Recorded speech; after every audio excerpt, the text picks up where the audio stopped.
You know, attachment is a very popular theme and teaching in all of spirituality, in many ancient texts in Buddhism and Vedanta, especially Buddhism.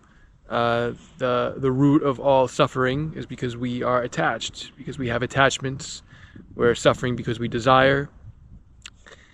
And I mean, this is what really appealed to me when I first got into this kind of work. Just the idea that a lot of the things that we're sort of attached to the world. We get attached to relationships, we get attached to people and objects and experiences.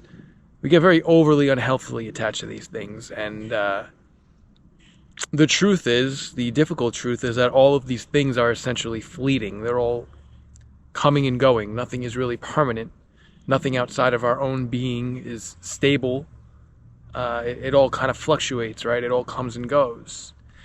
And I think a lot of people fall in love with this sort of idea of abandoning worldly attachments, because then you think like, well, obviously happiness isn't found in those things if they're coming and going. If a relationship can end any time, if your job can end any time, an experience can end any time, really anything. Nothing is that reliable, although many people, think they derive happiness from objects and people, but you don't. It's just an illusion.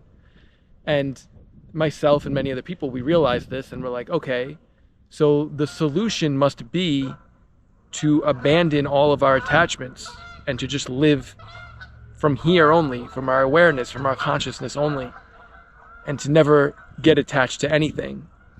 And I think it's easy to kind of to fall into a little bit of a trap almost. I think this can be very easily misperceived. To think that you should detach yourself from everything in a way where you just don't have any relationships, or you have no material objects, or you live a very, very minimal, secluded life. And many people and spiritual masters and sages have done this, and you certainly can if you feel called to it. But I don't think that that alone is necessarily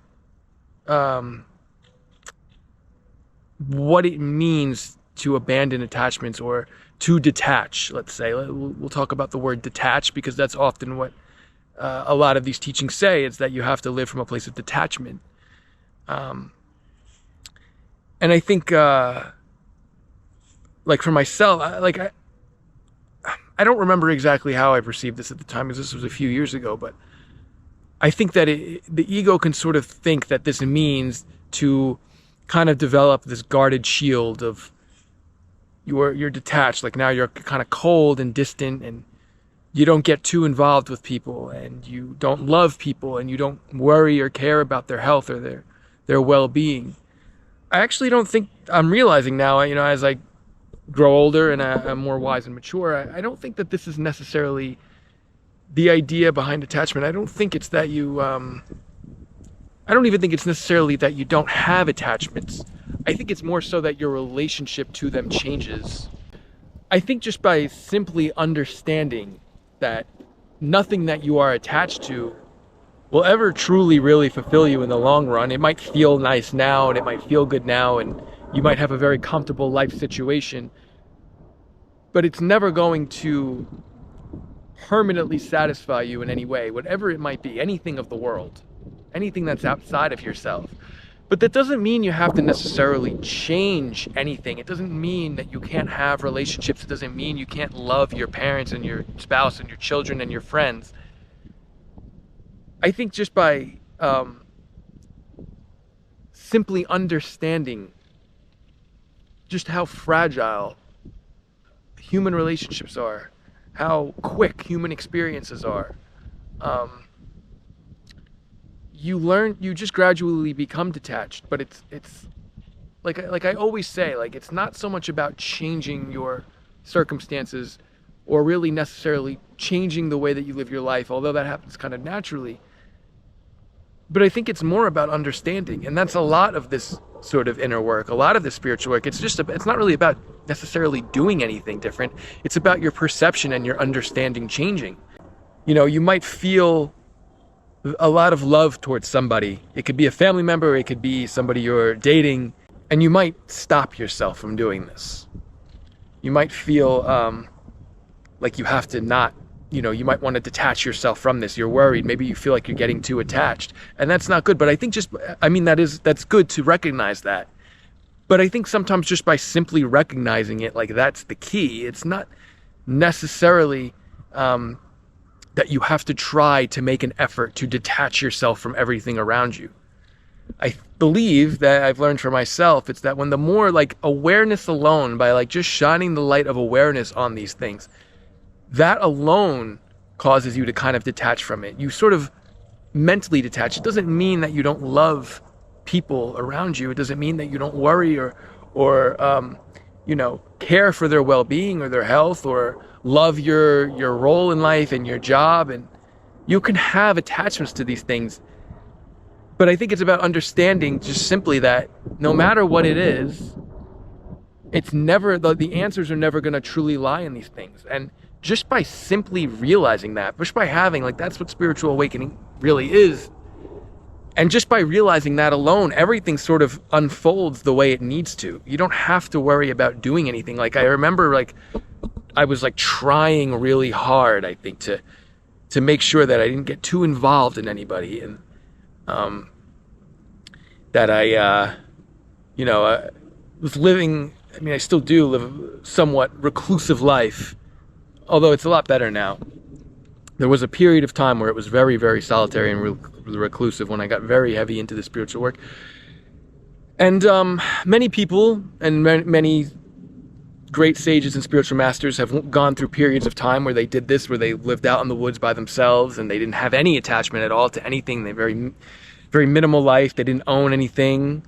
And I think that the reason behind this is because it allowed you to not have any distractions or anything pulling you away from your relationship with reality. That's the point. They just wanted to focus just on spiritual work, and they just wanted to cultivate this really strong relationship with reality only.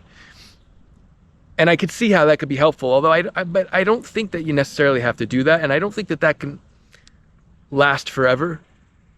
I think eventually you're going to want to have other people in your life. I think you're going to want to share everything that you've learned, and you want to kind of share your spiritual work with other people. I don't think there's one path that you can take. I think everybody will look at attachment or detachment differently, and how this might show up for you will be different than it will for me and everybody else. But I think I developed a bit of a spiritual ego at some point. I was starting to feel like, well, I'm sort of awakened and I have all the spiritual knowledge and I know all of these things now, and like I just can't deal with these sorts of worldly people, as I would say. And it could get frustrating, but there's nothing wrong with these people. We were there at one point in that position where we didn't know anything and we were still asleep. And I don't know if the answer is necessarily to try to detach from all of that, from all of the people around you, and to I think it's almost like we're taking it too literally, this idea of detachment. If anything, it causes you to have more love and compassion even more, especially for the people you have in your life, because you realize that everything is so quick and fragile. Like, you appreciate things more. You appreciate your relatives more. You appreciate your dog more. You appreciate your job more. You appreciate everything more because you realize that it can be taken away from you at any point in time, right? So it's like you recognize you have an attachment to it, but you recognize that this attachment can disappear at any point in time, at any second, for whatever reason. And even if it doesn't, that, you very well may have all of the things you have in your life, all of the great people and the money and the wealth and the whatever you might have, you probably will have that forever. But until you recognize that that's not true happiness and that's not true fulfillment, it's not found in these things. This stuff is just making you comfortable. It's making you excited. You don't have to get rid of that stuff, but just by recognizing that it's not found in that, like, that alone causes you to have this level of detachment. And even with desire, like, you hear a lot about abandoning desire, and that desire is the root of all suffering. Like, you can still have, like, desire in itself is not inherently a bad thing. It's when you desire things so much that you think that you can't be happy without them, and you develop this unhealthy, unnecessary attachment to things. Just think about the people who, like, put all of their everything into relationships, and when they get into a relationship, their entire life, they sacrifice everything because they think they need this one relationship and this one person. But I think just by simply realizing that that can't ever be, like a relationship can't ever truly be the answer you're looking for, because it can end at any point in time. A person can leave your life at any point in time. But it doesn't mean you don't have a relationship and you don't love this person and you don't develop a future with them if that's something you want to do. But it's just by simply shining awareness on the fact that just a relationship in itself is not going to find you the true happiness that you want. Happiness is innate to us. It's something that's natural to us. It's something we already have. We don't have to go looking for it. We don't have to attach ourselves to things to find it. You know what I mean? It's already there. We just have to get rid of all of the nonsense that tells us we're not happy. It's like so simple that we completely overlook it and we complicate it so much. I can't be happy unless this situation is like this, or I have this, or I have this person, or you know what I mean? Or tomorrow I'll be happy. It just, I think once you like really realize and you constantly ask yourself, did this one thing make me happy? No, now I want something else. Okay, now did this thing make me happy? No, this didn't do it either. Now, like you just, the more you keep doing that, you realize like, well, what else can it be? And then you kind of have this realization like, oh, happiness is not really found in anything. It just is what and who I am.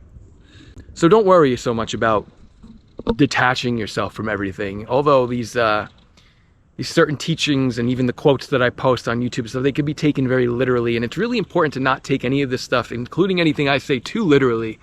It's more so used as like a guide, right? That's the point of, that's why these Eastern philosophies are so beautiful. They're used as a guide for your own life. You live how you want, but you use it to guide you. You don't have to follow, it's not like a strict, like a Christian or Islam type of thing where you have to follow these rules or else it's not going to work for you. Just simply have all of these ideas in the back of your mind as you're going through your everyday life, and you'll see that it's all true, that they were always right. Vedanta, Buddhism, they were right about everything. So yeah, that's my thoughts on attachment. It's not something that you necessarily have to change, but just simply recognize.